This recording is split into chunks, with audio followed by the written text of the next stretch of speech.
നമ്മളിപ്പോൾ ജോയിയുടെ വീട്ടിലാണ്. ജോയിയുടെ അമ്മയുണ്ട്. വളരെ ദുഃഖാർത്ഥമായൊരു അന്തരീക്ഷത്തിലാണ് ഇപ്പോൾ ഉള്ളത്. അമ്മ വീട്ടിൽ ജോയിയും അമ്മയും ഒരുമിച്ചായിരുന്നു താമസിച്ചിരുന്നത്. ഒരുമിച്ചായിരുന്നു. ജോയി ഇതിവിടെ ഈ ജോലിക്ക് പോയിട്ട് കുറേ അധികം നാളായിരുന്നു.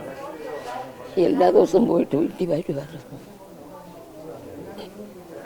എല്ലാ ദിവസവും ജോലിക്ക് പോയി വീട്ടിൽ വരുമായിരുന്നു. എത്ര ദിവസം മുമ്പാണ് ഈ ജോലി അതായത് നഗരസഭയുടെ ഈ ജോലി ശുചീകരണ ജോലിക്ക് പോയി തുടങ്ങിയിട്ട് എത്ര നാളായി? 3 ദിവസം. കഴിഞ്ഞ പ്രാവശ്യം തന്നെ പോയത്. ഇതിന് മുമ്പേ മറ്റെന്തൊക്കെ ജോലി ചെയ്യും?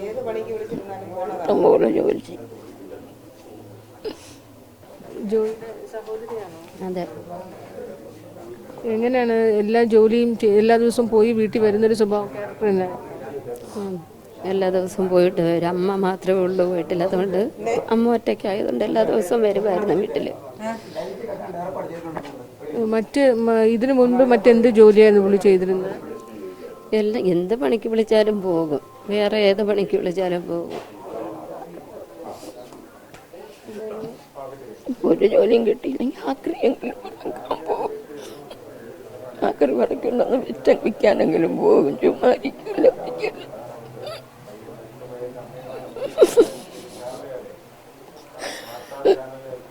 ഈ അന്നേ ദിവസം അത് രാവിലെയാണോ ഇവിടെ നിന്ന് ഇറങ്ങിയത് അമ്മ?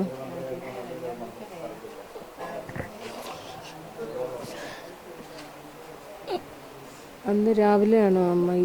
6 മണി കഴിഞ്ഞപ്പോൾ പോകും. 4:30-5 മണിയാകുമ്പോൾ വരുമെന്ന് പറഞ്ഞിട്ട് ഇതുവരെ കണ്ടില്ല.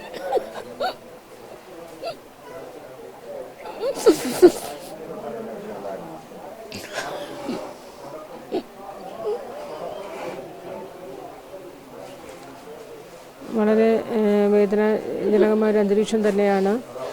കാരണം ഈ ജോയി കിട്ടുമെന്ന് തന്നെയായിരുന്നു 3 ദിവസത്തെ തെരച്ചിലിനൊടുവിൽ കിട്ടുമെന്ന് തന്നെയായിരുന്നു ഇവരുടെ ഒരു പ്രതീക്ഷ. എന്തായാലും ഈ വാർത്ത അറിഞ്ഞതിൻ്റെ ഒരു വിങ്ങിപ്പൊട്ടലിലാണ് ഇപ്പോൾ ഈ പരിസരം. ഈ സമീപവാസികളൊക്കെ തന്നെ ഇവിടെ എത്തിയിട്ടുണ്ട്. ജോയി അമ്മയും 3 സഹോദരങ്ങളും അടങ്ങുന്നതാണ് അദ്ദേഹത്തിൻ്റെ കുടുംബം. ഇപ്പോൾ ഇത് ജോയിയുടെ സഹോദരൻ്റെ വീട്ടിലാണ് ഇപ്പോൾ ഈ ബന്ധുക്കളൊക്കെ ഇപ്പോൾ വന്നിരിക്കുന്നത്. ഇതിൻ്റെ തൊട്ടടുത്തുള്ള വീട്ടിലാണെന്ന് ജോയിയും അമ്മയുമൊക്കെ താമസിച്ചു കൊണ്ടിരുന്നത്. എന്തായാലും അല്പസമയത്തിനുള്ളിൽ തന്നെ ഇവിടെ പോസ്റ്റ്മോർട്ടം നടപടികൾക്ക് ശേഷം മൃതദേഹം ഇവിടെ എത്തിക്കും എന്ന് കരുതുന്നു.